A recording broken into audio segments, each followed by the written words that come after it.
শখ করে একমাত্র ছেলেকে বিয়ে দিয়ে আনলাম। বিয়ের 10 দিন যেতে না যেতেই দেখি আমার ছেলে আর আগের মতো নেই।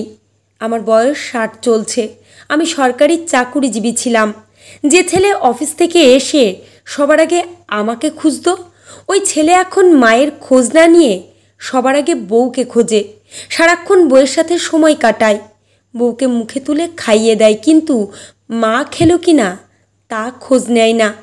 বিয়ের আগে রেস্টুরেন্টে খেতে গেলে আগে মা এবং বোনকে নিয়ে যেত, বলতো, মা, বন্ধুদের নিয়ে খেতে যেতে ভালো লাগে না, তোমরা চলো। কিন্তু এখন আমার সে ছেলে মা বাবা বোনকে নিয়ে যাওয়া তো দূরের কথা, বউকে বাইরে ঘুরতে নিয়ে গেলেও মায়ের অনুমতিটুকুও নেয় না। বউকে নিয়ে বিয়ের 1 মাস পর হানিমুনে গেল, কিন্তু আমার অনুমতি নেয়নি। সারাদিন বউ বউ করতে ব্যস্ত। ছেলেকে তো আমি পেটে ধরেছি, ছেলের ভালো মন্দ আমি নিশ্চয়ই বউয়ের থেকে ভালো বুঝি, কিন্তু না, সব কিছু এখন বউ ভালো বোঝে। বউ পেয়ে এখন মাকে অপমান করে।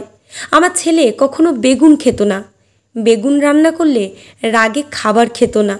এখন বউ বেগুন পছন্দ করে বলে ছেলে আমার বেগুন খায়। একদিন বউ বেগুন ভাজি করেছে, আমি বললাম, বৌমা, রাহাত বেগুন খায় না। বউ বলে, খাবে মা। আমি বললাম, খাবে না, ও খায় না। ছেলে এসে সে বেগুন খেলো তো খেলোই, উল্টো কত প্রশংসা। ওই দিন অপমান করলো ছেলে আমাকে, বোঝালো মা কিছু জানেই না। বউ পাওয়ার পেয়ে গেল আরও। বিয়ের 4 মাসের মাথায় ছেলে আমাকে বলে, মা, তুমি কি আমাদের সুখ দেখলে কষ্ট পাও? আমি বললাম, না তো, কেন? রাহাত বলে, মা, তুমি সবসময় তোমার সাথে বউকে তুলনা কেন করো? আমাদের জীবন, আমরা যা ইচ্ছে করি, তুমি সব কিছুতে আগের মতো কেন করো? আমি কি ছোট মানুষ? আমরা ঘুরতে গেলে তোমার অনুমতি নিতে হবে, আমি কি খাবো তা তোমার অনুমতি নিতে হবে, বউ কি রান্না করবে সেটাও কেন তোমার থেকে অনুমতি নিতে হবে? সংসার কি ওর না?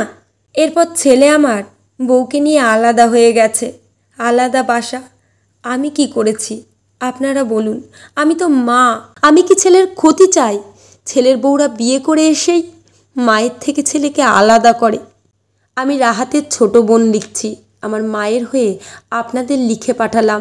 শাশুড়িরা এফবি চালায় না, সব বলতে পারে না, তাই বলে তারা কিন্তু খারাপ না। শাশুড়িদের সাথেও অন্যায় করে অনেক অনেক ছেলের বউয়েরা। মায়ের থেকে ছেলেকে আলাদা করেও অনেক বউরাই।